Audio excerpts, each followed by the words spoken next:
Nikola Tesla had almost zero friends. He ate dinner alone every single night. He talked to pigeons in the park. Society called him eccentric, weird, a loner. He died alone in a hotel room in 1943. But this lonely man invented the alternating current system that powers every single building you've ever walked into. Every light, every socket, every city skyline at night exists because a friendless man chose his mind over the crowd. Here's what nobody tells you: having few or no friends is not a disorder. It's not a flaw. It's often a sign that your brain operates at a frequency most people can't match. Today I'm revealing 7 rare traits that people with few or no friends almost always have. If you've ever felt like you don't fit in, this video will finally explain why. And it might be the most validating thing you've ever heard. Trait 1: you value depth over breadth. A 2022 study published in the Journal of Personality and Social Psychology found that people with higher emotional intelligence prefer fewer but deeper relationships over large social circles. They don't collect friends, they curate them. Most people maintain friendships based on proximity and convenience: coworkers, classmates, neighbors. Remove the shared environment and the friendship dies. That's not connection. That's coincidence. If you have few friends, it's likely because you crave conversations that go beyond surface level. You don't want to talk about the weather, celebrity gossip, or what someone ate for lunch. You want to talk about ideas, fears, dreams, the meaning of existence, what happens after death. The problem is, 90% of people aren't comfortable going that deep. So you end up feeling disconnected. Not because something is wrong with you, but because what you're looking for is genuinely rare. You don't have few friends because you're unlikable. You have few friends because you refuse to pretend shallow connection is enough. Trait 2: you have extremely high self-awareness. Most people go through life on autopilot, reacting to emotions, following social scripts, doing what everyone else does without questioning why. You don't. You analyze your own behavior. You question your own motives. You catch yourself mid-thought and ask, why do I actually feel this way? This level of self-awareness is rare. Research from organizational psychologist Tasha Eurich found that only 10 to 15% of people are truly self-aware, even though 95% believe they are. Here's the trade-off: when you're deeply self-aware, you also become aware of other people's lack of awareness. You notice the lies people tell themselves. You see through performative friendships. You detect when someone is being fake, insecure, or manipulative, often before they even realize it themselves. This makes casual socializing exhausting. You can't unsee what you see. You can't pretend a shallow conversation feels meaningful. So you withdraw. Not out of arrogance, out of exhaustion. Your brain is processing social dynamics at a level most people never reach. And that processing has a cost. It drains your social battery faster than everyone else's. Trait 3: you protect your energy like it's your most valuable asset. Because it is.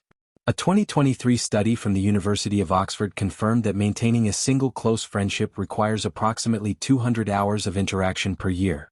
A casual friendship requires about 50 hours. Now multiply that by 20 or 30 friends. The math doesn't work, not if you have goals. People with few friends instinctively understand something most people ignore. Every yes to a social obligation is a no to something else. Every night out is a night not spent building, creating, learning, or resting. This isn't antisocial behavior. It's resource management. Your time and energy are finite. Highly driven, deeply thoughtful people allocate those resources toward what matters most to them. And for many, that's personal growth, creative work, or inner peace rather than maintaining a social calendar. You're not avoiding people. You're prioritizing yourself. And in a world that constantly demands your attention, that takes more courage than people realize. Trait 4: you refuse to wear a social mask. Most friendships require performance. You laugh at jokes that aren't funny. You agree with opinions you don't believe. You pretend to be interested in conversations that bore you to death. You mirror the energy of the room even when it doesn't match yours. Psychologists call this social masking, and most humans do it unconsciously from childhood. It's a survival mechanism. Fit in or get excluded. Agree or get rejected. But some people cannot do this. Not because they lack social skills, but because the cost of being fake is physically unbearable. Every forced smile drains them. Every hollow conversation feels like a small betrayal of who they actually are. If this is you, your friendships will always be few, because you only maintain connections where you can be completely, unapologetically yourself. No performance. No editing. No shrinking. The result? You might have 2 friends. Maybe 1. Maybe none right now. But the ones you do have know the real you, not a curated, socially acceptable version. And that kind of friendship is worth more than 1,000 surface-level connections. Trait 5. You think long-term while everyone thinks short-term.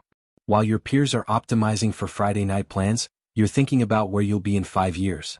While they're chasing social validation on Instagram, you're quietly building skills nobody can see yet.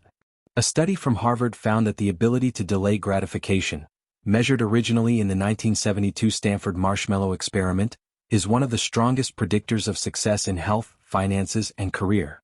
Children who waited for the second marshmallow scored higher on SATs, had lower rates of addiction, and earned significantly more as adults. People with few friends often share this trait. They sacrifice present social pleasure for future personal achievement. Not because they hate fun, but because they see a bigger picture that most people around them simply cannot see yet. This creates a gap. Your priorities don't match your peer group's priorities. They want a party. You want to build. They want attention. You want results. This misalignment isn't a defect. It's a signal that you're operating on a different timeline than everyone around you. Trait 6. You have an incredibly rich inner world. Albert Einstein once said, "The monotony and solitude of a quiet life stimulates the creative mind." He wasn't being poetic. He meant it literally. His greatest breakthroughs, special relativity, general relativity, the photoelectric effect, came during periods of intense isolation while working as a patent clerk in Bern, Switzerland. No academic circle. No collaborators. Just him and his thoughts. People with few friends often have inner worlds so vivid and complex that external socialization feels dull by comparison. They daydream in narratives. They simulate conversations in their heads. They process emotions internally rather than externally.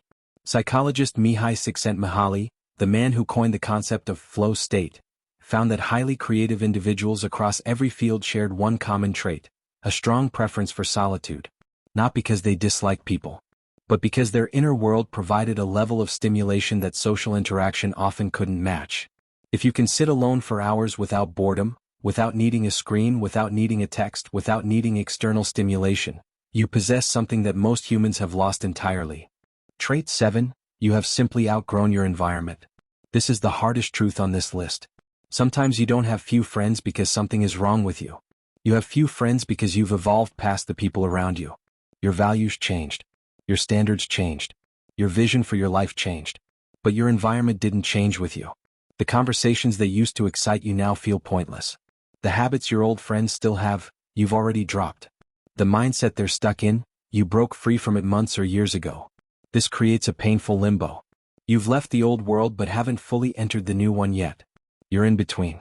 And in between is the loneliest place on earth. But here's what I need you to understand. This is not a permanent state. This is a transition. Every person who has ever elevated their life went through a season of having almost nobody. It's the price of growth. The loneliness you feel right now is not rejection. It's redirection.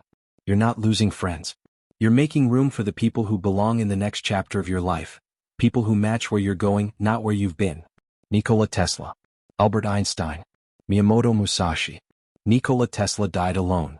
But he changed the world forever. Your solitude is not your weakness. It is the environment in which your greatest version is being built, quietly, invisibly, undeniably.